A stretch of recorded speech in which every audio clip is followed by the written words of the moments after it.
अस्सलामुअलैकुम दोस्तों, क्या हाल है। आई होप सब ठीक ठाक होंगे। दोस्तों, आज मैं आप लोगों के लिए बना रही हूँ फालसों का शरबत। तो ये आधा किलो फालसे हैं। पहले ब्लेंडर जार में 1 कप पानी ले लिया मैंने। अब इसमें मैं 4 टेबल स्पून चीनी डाल दूँगी। अब ये फालसे मैं डाल दूँगी इसके अंदर।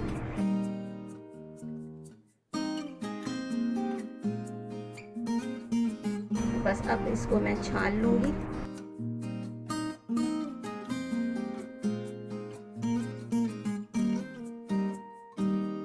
अब मैं ग्लास में डालूँगी आइस क्यूब्स।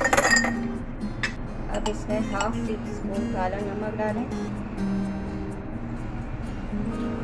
और बस अब ये शरबत ऊपर से डाल दूँगी।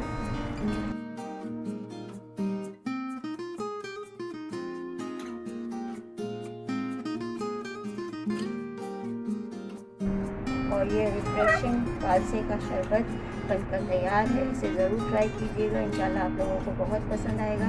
और पसंद आए तो मेरा चैनल सब्सक्राइब करें, लाइक करें, शेयर करें और कमेंट करना ना भूलें।